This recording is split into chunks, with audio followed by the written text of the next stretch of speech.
a cracking like lightning on the pine. I wish I could take a break. I can feel the miles in the bottom of my spine. Yeah.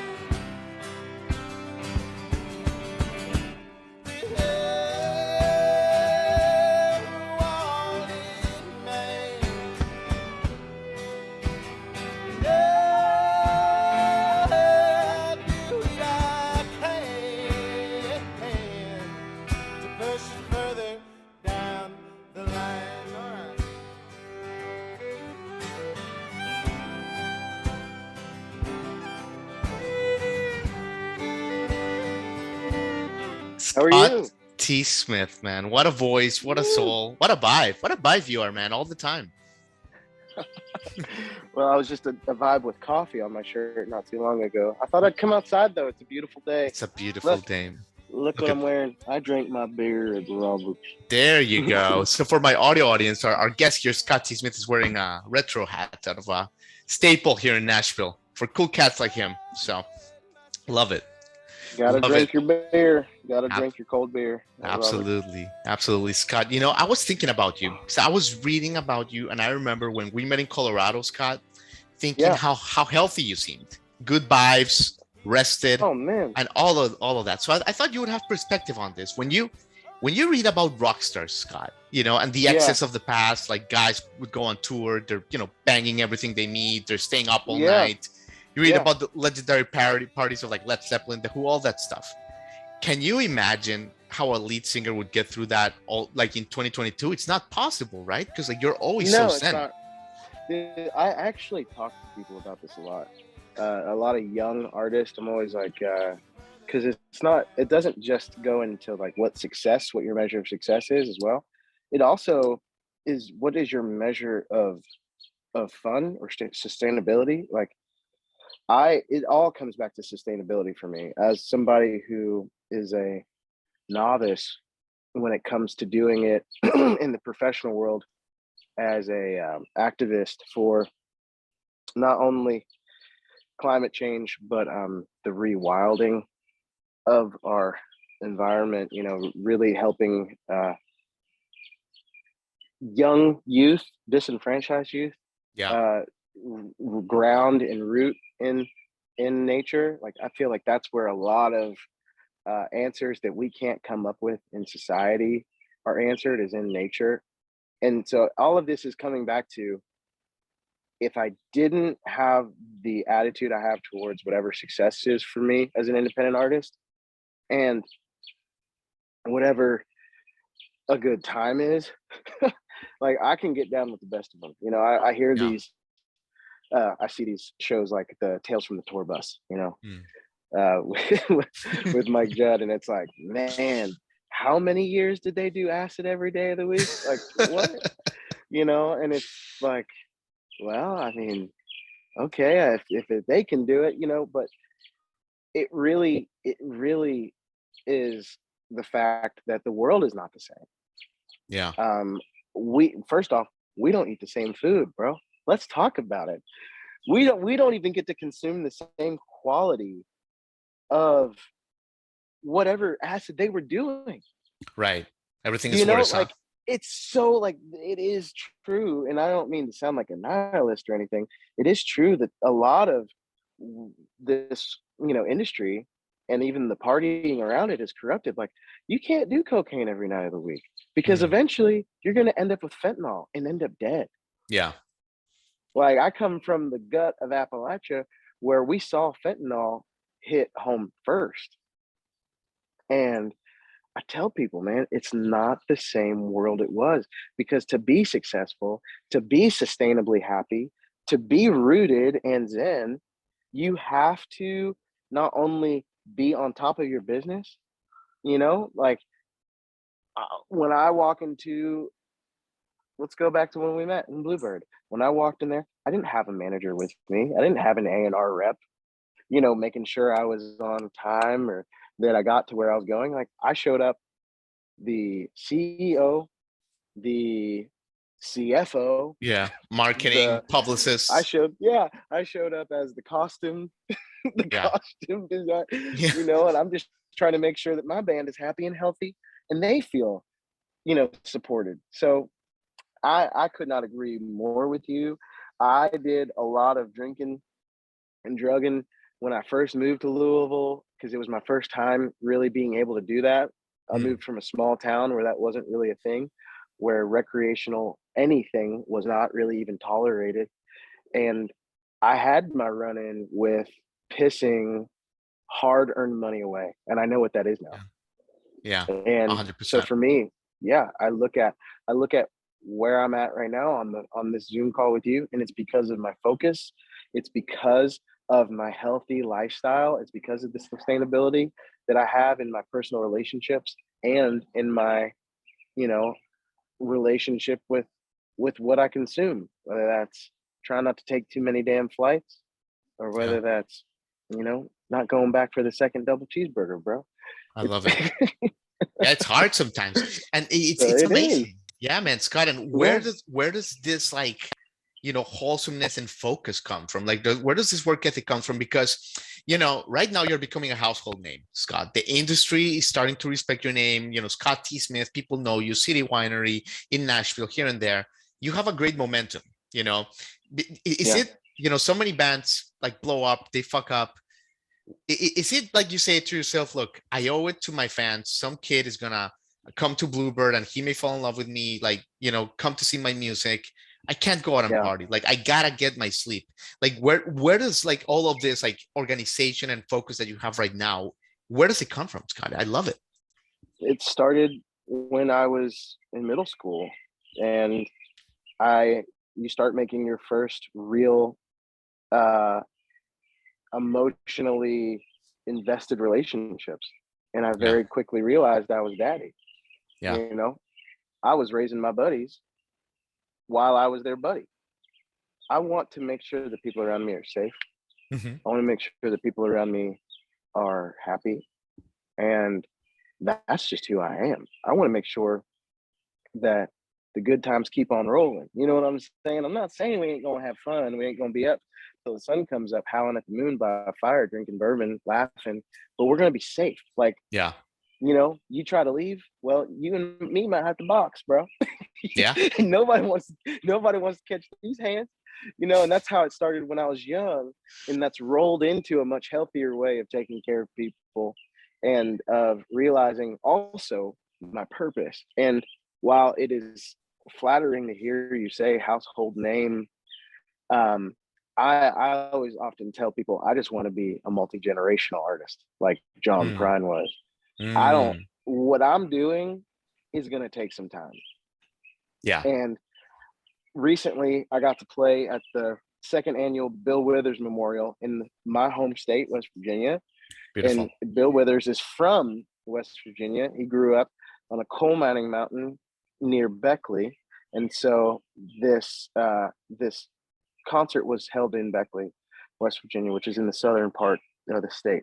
And I'm standing there on stage, and I had this realization that I'm doing what Bill Withers always wanted to do.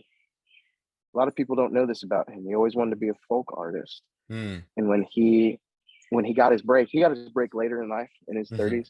Hmm. And when he got his break, they asked him what kind of music he wanted to play. And he said, I want to be like Bob Dylan. Mm. And they told him no. Interesting. Um, and so you'll see him with an acoustic guitar on the stool. If you go back and Google or YouTube his live performances, the acoustic dreadnought is with him in a lot of his live performance, because he was a storyteller. That's also my favorite part about Bill Withers. He was a storyteller. And if you listen really closely to his music, you can hear the traditional roots, especially if you play it acoustically. I'm sure you can even imagine some of the banjo in a traditional, G runs he was hearing up on the mountain, and Right. that bluegrass or that trad music, and it bleeds itself as music. But for me, man, just to bring it full circle for you, I do it because I realize that being a black man in a very unilateral, I'll say it like that, genre. Mm, There's a lot of pretty white men with guitars trying to be singer-songwriters. mm, And we're starting to make more room for women, which they've always had to fight for their space. But really, I'm seeing this beautiful thing where we're starting to realize that, like, not just African Americans, but storytelling and traditional music is world music. yeah. It is immigrants music, is it not? Yeah, absolutely. This is like, if we really want to talk about it, the banjo is an African instrument. But where did those scales come from? Where was this all mixing and matching? It was in the trade routes, man. It was on the seas. It was in a different time in the world. And so it's really beautiful to see uh diversity in every sense of the word, um Right, right. coming to the scene. I Absolutely. mean, you all see that in Nashville, man. This scene right now in Nashville is unlike it's ever been before. It's diverse. It's very diverse, man. It's more diverse than ever. Honestly, some people are uncomfortable by it, but you know what? So be Oh, it. for sure. Because it ain't, well, you know what I've heard is that they've always been in Nashville, but they've been in the living room shows. They've been in the clubs that nobody goes to. Like, there's been a diversity of genre in Yeah. Nashville. But these old cats that moved there 30, 40 years ago are like, wow, I cannot believe that there is a neo jazz scene in the hottest district of Nashville right now. Yeah. It's not just about the black guy with the guitar. Like, I love seeing that. Oh, trust me, the Black Opry. Have you heard of them? Oh, absolutely. They're wonderful. They're on my radar. I'm not on theirs, but they're on my radar. Yeah. Just because I'm just seeing. I'm just watching Yeah. this. Sorry for all the planes flying over, man. We out here in the flight pattern in Louisville, Kentucky. They I they love it. they stay buzzing around here. I love it. But you know By the what way, I'm saying? the Black Opry for my audience is, this group of African American country fans. They didn't feel welcomed in a nutshell with Nashville country music, so they started their own thing, and it's grown and it's like its own thing now. Basically, it's very Yeah, successful. they've got their own artist roster. They are touring across the country, and in that they are also becoming advocates and creating space, and not just agency, but Right. also space on Right. some of these largest stages in Nashville. For instance, the CMT Awards and the CMT Festival. Like, the Black Opry has 3 or 4 artists on that bill this year. Right. Exactly. So, I You mean, it's nailed it, cool, man. man. Like I said, I feel like I'm on my own path. I'm not on the Black Opry's radar, but it is nice to know that I'm not alone in this. When it comes to Eastern Kentucky and West Virginia, where I'm from, I don't know but of a couple Black singer-songwriters. And Yeah. I don't know of anybody that is pushing the way I am, which is not it's like, what I do is not uncommon. I'm just a guy who has insanely signed up for a decade of inching forward, but I don't see many people that look like me doing what I do. And Mm. that's okay. No, you're That's kicking okay. ass, man. You're kicking ass. And another great thing about you, Scott, is your resiliency. Your ability, I think, to just kind of like bounce back and just not be deterred.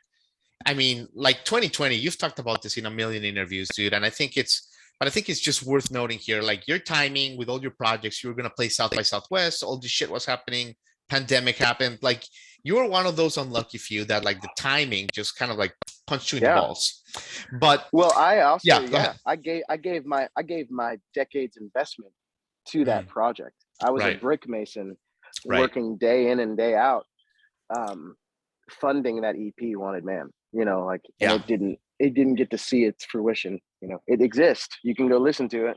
For anybody listening to this, go check absolutely. it out. Oh yeah, totally, man. And but your ability to, I mean, look where you are now. You're playing big festivals, big shows. Like I said, like, more people are knowing your name. So you basically bounce back, man. Like, we can have this conversation from a place of, like, you came back, you did the comeback, and that is inspiring. But take us back to, like, the low point there in 2020. Like, like how bad was it? Were you like, shit, what the fuck is I was happening a little bit? done. No, I was done. I was done. I had tapped out. First off, we'll talk about what a lot of artists don't vocalize. After my EP release that I sold out at what was at the time the Odeon, now the Whirling Tiger. It was my first time putting bodies in a room based on my name and my merit and my love and my participation in my community. We had about 350 in this room. I didn't even know that over 100 people even listen to my music. And there's a low that you can find after a big show like that, that I wasn't expecting. And so I already felt like I had just given away everything I had. That was January 20th, 2020. And I was really coming out of that like mountaintop, depression. A lot of people don't talk about it. It's when you're on the top of the mountain and you realize you still have so much work to do, and it's done, the show is done. What do you do with yourself? Yeah. If you don't have a long line of shows? And I went to Folk Alliance that year in early February, looking for the next steps and realizing that I was a very tiny tadpole in a very large sea of extremely talented people. And that was the first time that I got to be around Black singer-songwriters. Rihanna Giddens was there. And the whole crew that spurred off of that, the young female banjo players that came in the wake of her efforts. And, the list goes on. And so I come back from Folk Alliance feeling not only invigorated, but also aware of how long the road would be. And the world shut down. Yeah. And so, I kind of go into all of this with not really a way forward, if I'm being honest. Right. I had quit my job as a contractor to go full time on tour for the Wanted Man EP cycle. I was just sitting there like everybody else was in their houses. And luckily for me, I got a call from my GC, and he said that he had canceled all his subcontracts and that him and I were going to finish building the house together. And over the next, 4 to 5 months, I probably quit playing music and was going to become a professional house builder, building people's dreams. One or another, I was going to make people happy. Probably 4 times. I would quit.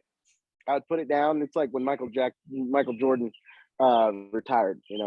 Put it down, and then a few weeks later, somebody calls you and offers you more money than you've been offered to play in a long time. And you're like, well, I guess I can play one more show. Yeah. Wow. And then the calls kept coming, man. And I probably about the 3rd or 4th, Skype show, I asked, they were good friends of mine, the Kentucky Performing Arts Center reached out to me, and it had been some time. And I said, why did you call me? I got to know, why'd you call me? Yeah. And they said, because we thought about the artist that we knew, and we said that if there was anybody that could make someone feel welcome or supported or loved through a computer, we thought of you. Wow. And that was when I stopped with the bullshit, and I picked up my guitar and I said, okay, we're going to figure this out. Man, isn't that amazing, Scott? And like, yeah, man, thank God that like you're here and that you push through, because your music is just giving us light, but it makes you also like wonder how many people, how many kids just dropped out, and maybe there was like a Mozart in there and we'll just never know because they don't have the right encouragement, or the pandemic fucked them up. Like it is such a fickle thing. It is fickle. I think my big brother in music and in life, Ben Soley, told me, because he experienced the same thing in the first recession, the heaviest, 2008 recession, and his career was just blossoming. Same thing. and he didn't stop. You know, he made some really smart decisions to own his own catalog, things that pushed him through, things that support him and his family to this day. Yeah. And he looked at me and said, absolutely, you can quit. He said, I watched people that were further along than me or more talented in his mind than he was drop out. Yeah.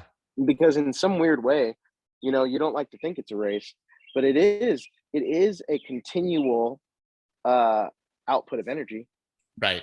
call it that. And that's why I use buzzwords like sustainability. Your relationships in your band have to be sustainable. They have to be more like family than ever before. Right. Right. COVID showed us that. True. COVID showed us that you can have a band of paid players, or you can have a band of family members that will show up just to make music with you because they love making music with you. Right. Exactly. And that's where really special stuff happens. Man, you have been so thoughtful, Scott. I know you're a busy cat, but let me ask you about environment and sustainability because it's such a big theme in your music. You're one of the people that I know that are most in tune with nature, with earth, and with everything that's going on. And like things are just like obviously getting worse. Yeah. I guess, man, I guess for lack of more profound terms, if you will, Scott, are you almost it almost still seems like a losing battle, man. Like what do we do? Like what is happening when like our government doesn't care? You know, like what's going on? Yeah. Well, you know, we see it every week. Um, it really does seem like every other week there's another uh extreme example of protest when it comes to climate change, from the defacing of the Mona Lisa to Right. the individual lighting themselves on fire, which seems to not be getting a single minute of air Right. And that was time. weird, right? Like there's a guy, and people can Google this, who like literally burned himself on fire to protest fire change. And people don't say his name. I don't know his name, or else I would say it, but you can Yeah, I Google it. know. Yeah. I It's know. wild.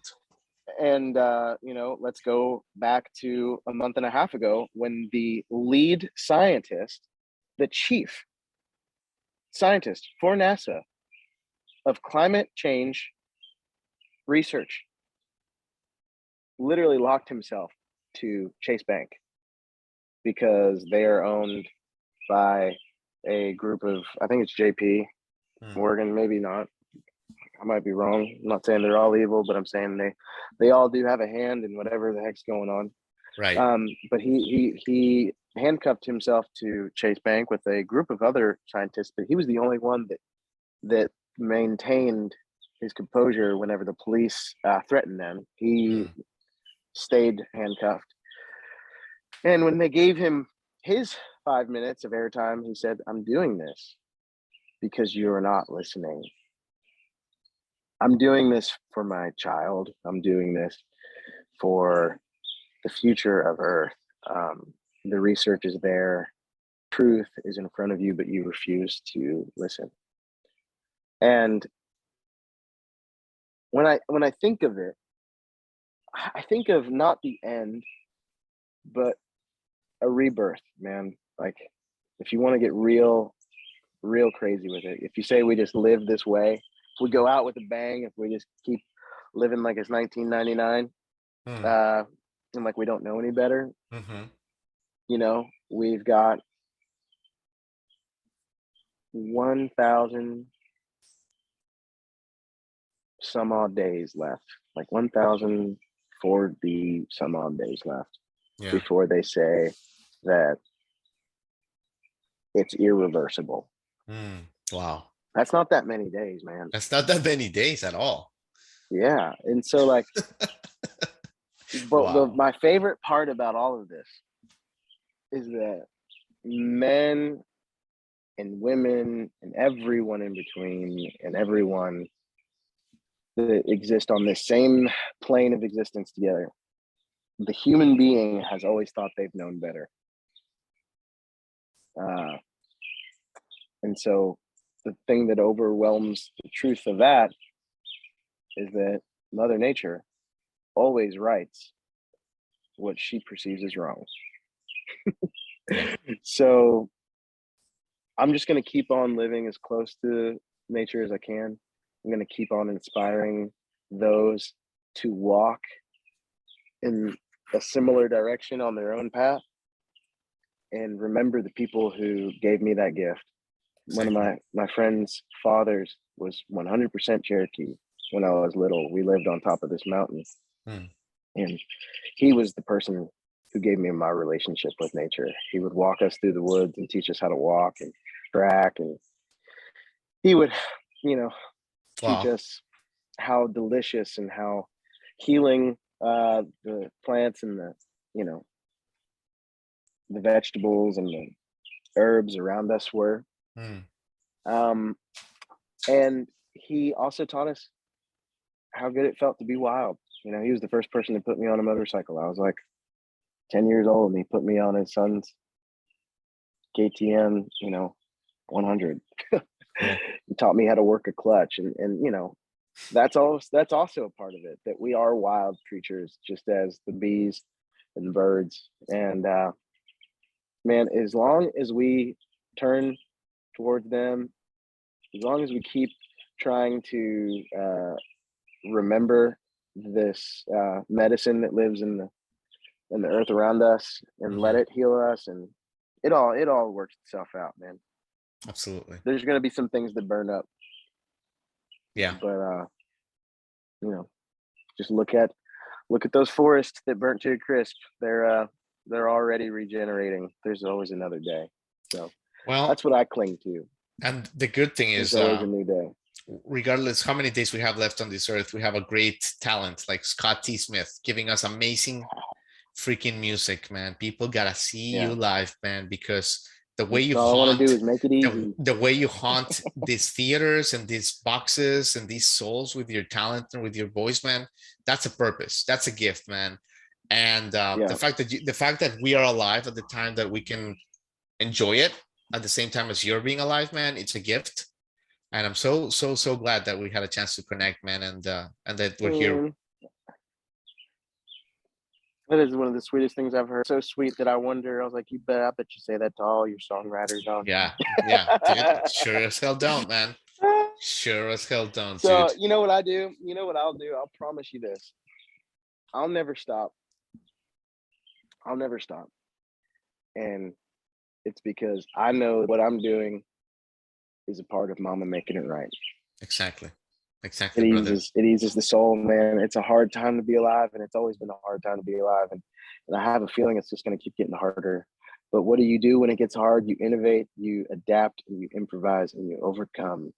And instead of overcome, I think it should be, instead of overcoming this, it should be you learn how to live alongside it. We're not going to overcome this one, but we can create you know, homogeneous relationship with this craziness.